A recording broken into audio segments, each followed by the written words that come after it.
Still that one? Yeah, still looking over there. Introduce yourselves, what the name of the show is, and then just the concept behind the Broad and Buffalo. Well, I'm Ryan Slomiani, Erin Carmina. and this is Abroad in Buffalo.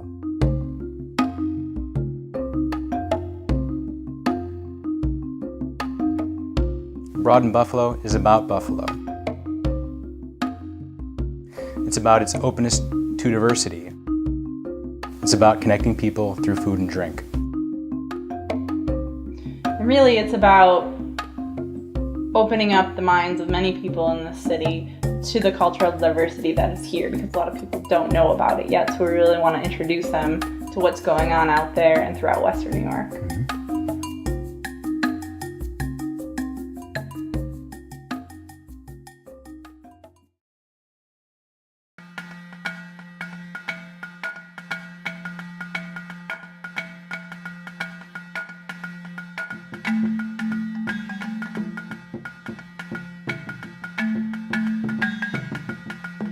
So I think we live in a big city. It is, but a lot of times you're focusing on. Well, I live pretty close to Hurdle. I live pretty close to Elmwood, and you end up seeing the same people all the time, and the city can start to feel really small. Yeah. So the West Side Bazaar is kind of a amalgamation of cultures, different cafes, restaurants, shops, boutiques. You get hit with the smell of spices. Yep. You get hit with this visual rainbow of colors from the shops.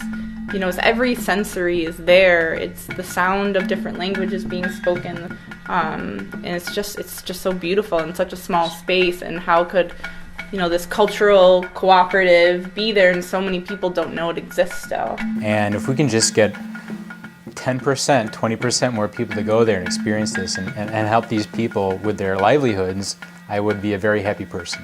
Well, I think that's what we're going to be doing on Saturday. Yes! I honestly live right around the corner from the West Side Bazaar, and I've still never set foot in it, which I'm kind of ashamed to say. So I'm definitely looking forward to the opportunity to get in there and check out all the different cultures that are occupying the space and meet a new family. And despite the cultural differences and the language barrier, definitely excited to get hands-on with something that unifies us all, and that's food. My name is Michelle Haller. I manage the West Side Bazaar. The bazaar was started by WEDI, which is the Westminster Economic Development Initiative. It was started to help refugees, immigrants, and low-income individuals on the west side of Buffalo start up their own small space. It was started by a group of individuals, also the Westminster Church, because they saw an influx of refugees coming in and a need for small businesses and a need for a stepping stone to start those businesses. You have these new populations of refugees and immigrants and young people going in there, buying up these houses, and making life out of it, making it better, opening up shops, opening up restaurants. They're changing the landscape. They are creating positive change, and it's encouraging. We currently have 17 vendors under one roof from 8 different countries. It's half retail, half food, and it's a place for people to come from the community and from outside of the community to kind of learn about the cultures on the west side of Buffalo. And it's also a community meeting space. It's a place for people to come and have that traditional food or buy their traditional wear and tears and feel a little piece of home here in Buffalo. So I think that's kind of a beautiful thing. We're going to bring in our family, bring them into this new culture, show them about the food, have them eat together with this new family, break down any barriers or any walls that might be there, because it is 2 different cultures and people. Really show them that we all cook dinner. We all got sit down with our family and friends. We got to eat. So let's do it together. Right. And learn more about each other and see that really we're not that different. Totally. I think we'll have 2 groups of people who are accepting of each other, who are open to each other, completely unaware of each other and what they have to offer, coming together, eating, drinking, learning new things and just getting to know and bettering themselves. I'm really excited to see how they work in the kitchen, you know, how they prepare things, and just kind of watch it all happen. We're gonna be doing, we're not gonna be And watching. doing it. Yeah. Yeah. Are you guys comfortable like getting your hands involved in all this? Oh yeah. Absolutely. I mean, Let's hope we nervous, don't like not to mess it up. Yeah. Like we get this great meal, but it could have screw been up better. It one could have been ingredient. better if we didn't touch it or something like that.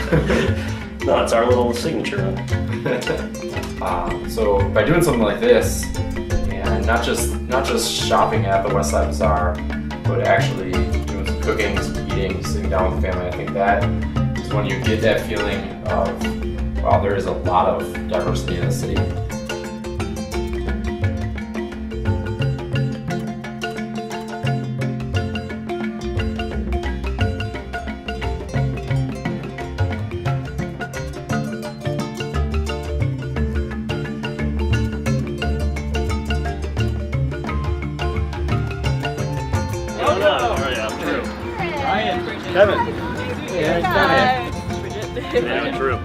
Well, we're so excited. Let's go inside. Absolutely.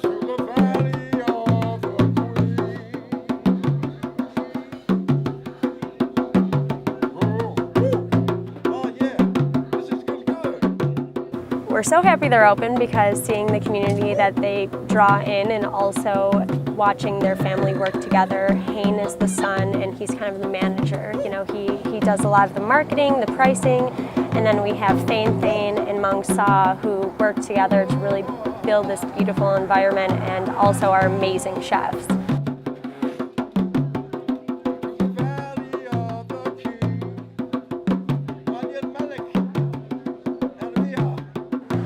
They needed specific appliances to be able to start up because they wanted to have their dim sum and dumplings be as traditional as possible. So everything from their bamboo baskets to steamers to mixers, they bought specially.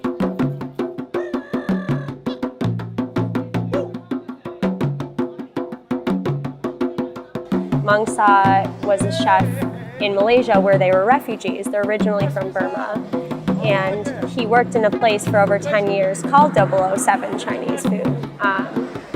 We were talking about 007 and I asked him, I was like, is it named after James Bond? And he's like, no, it's a lucky number.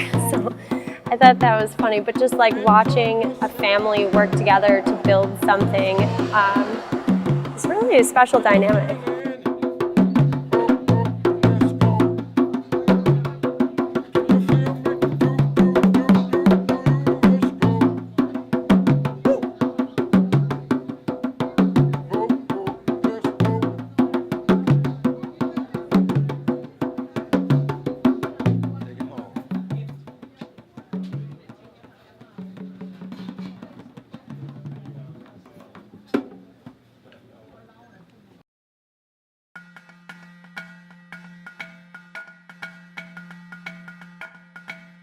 I think a lot of us kind of wear it as a badge, like, 14213 is the most diverse zip code in New York State. But I don't think many, certainly many have, but I also think many have not gotten to know the people in those neighborhoods. Do you make this all this morning? Yeah. Okay.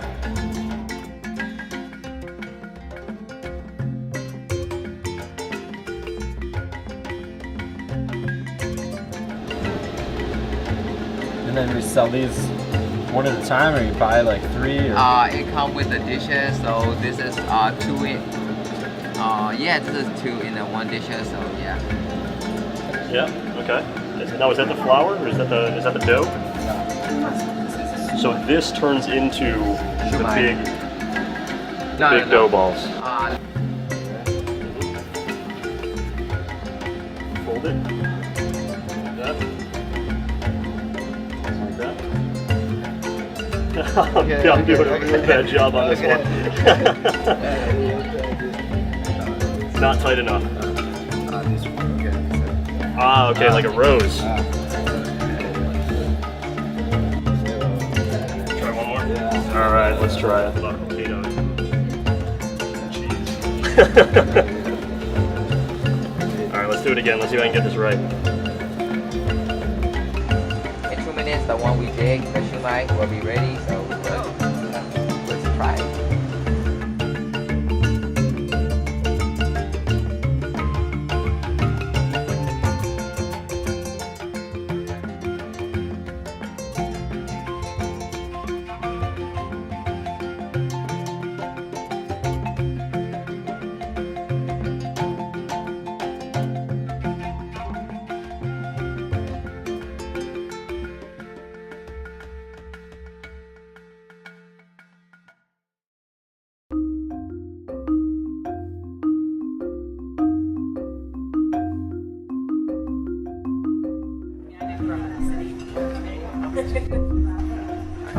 I will open the food. All right.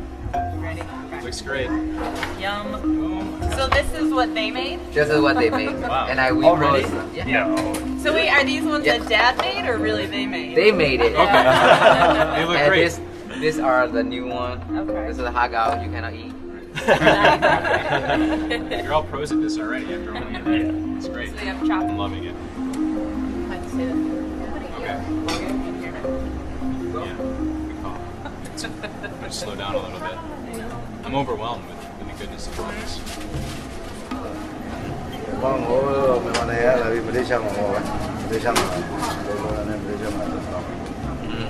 So he said we are originally from Myanmar, the Burma, and he moved to Malaysia. He moved to Malaysia like when I was like 1 year and 1.5 years, and he go work at the Malaysia, and then And that's how he learned to do all the dumplings? yes. When did you decide to move to the United States?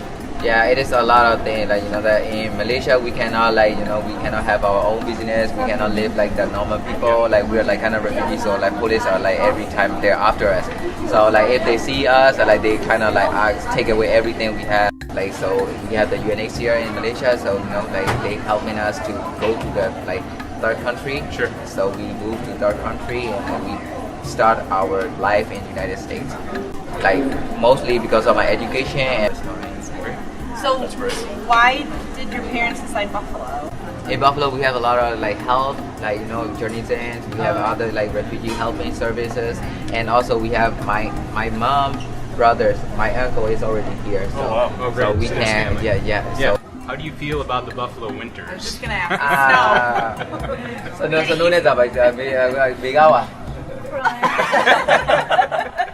Me too. Has your family gone back to Myanmar? No, we can't yet. Because it is not safe to go without citizenship. Because we are kind of run away from the Myanmar, so that. Do you have family? Actually, yeah, my dad has my grandma and my grandfather. They are still alive. For my mom's side, my grandparents are died. That's the way. That's pretty good. Do you cook at home or does Dad cook at home? Both.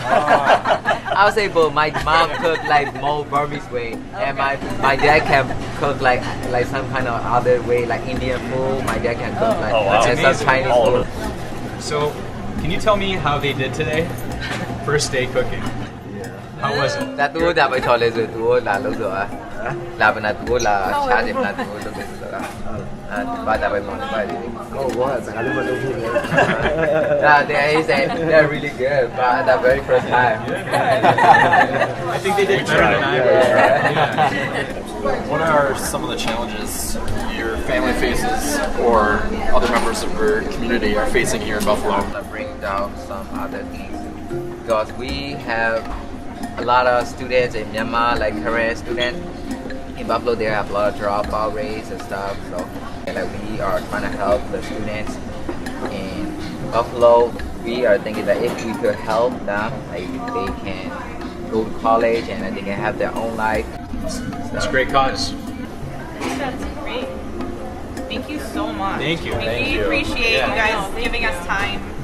And I know you're so busy. Yeah, Saturday is busy, other days Probably going to get a lot busier. Teaching these guys how to make the food is amazing.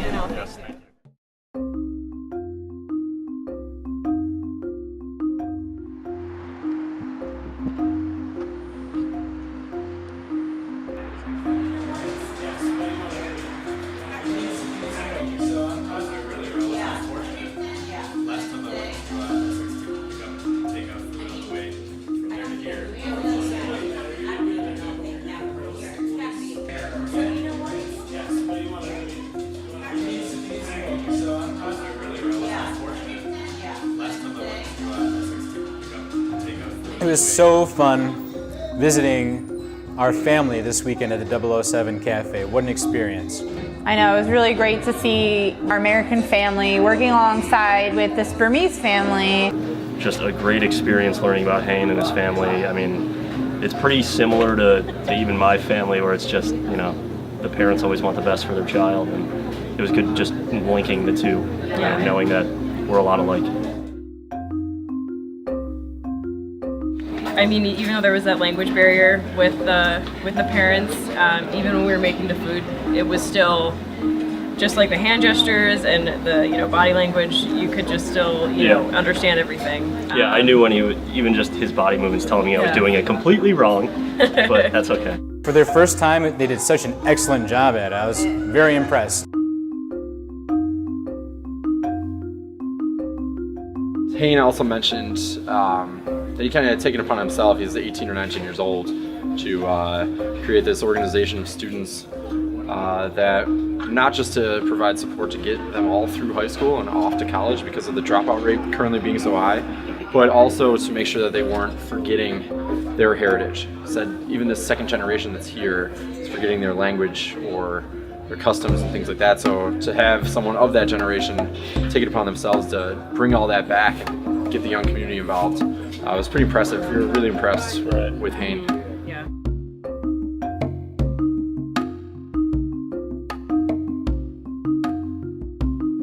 Coming to this country, finishing high school, learning English in 2 years, going to college, doing what he does, doing everything he does for his community, and just the connection their family has. And really like how passionate he is about helping his parents out and working with the West Side Bazaar to get his parents set up at 007 and get the equipment that they need, you know, and hearing why from him on, you know, the sacrifices that his parents made to move to Malaysia and work so hard to save up so that they can come to America so that Hayne can have a good education. And you can just even tell too that Hayne's parents were so proud of him. Like he was telling us about his life, and I mean, his parents may have not known what he was saying, maybe in English, but they just couldn't take their eyes off of him. And I mean, that's really cool to see.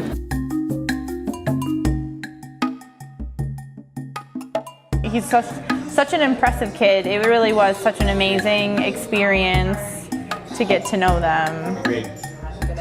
That hit me hard. It's hit me right here. All the struggles they've had with their family. On the Richter scale of emotion, I was at a 9. Yeah. It was just like I was just like out of control. I'm still looking forward for our next visit, our next episode. Me too. It's going to be exciting. It's going to be great.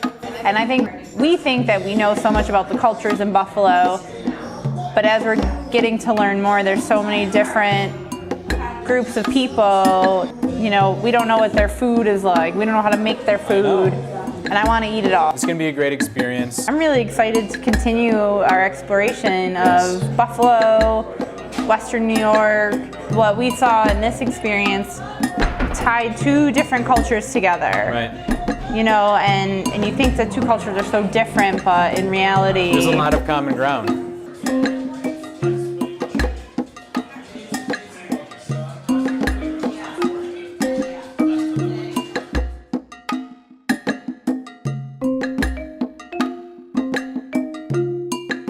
I think that food is like the number one thing that can bond communities and bond people and bring people together. I mean, it's a way for you to share your culture. What I believe is the best way to share your culture. And as you see it here, I mean, we have people coming in from Ethiopian, Thai, Burmese, Lao, Chinese, and you know, they can have a little bit of each if they want to. And to see 4 people sharing a very small space from completely different walks of life, totally different religions, backgrounds, everything, people that may in other circumstances not get along, and to see it happening here is kind of what Buffalo is all about. Yeah. Well, That's a good way to end it. Actually, that's a good way to end it. That's I thought that was perfect. really perfect.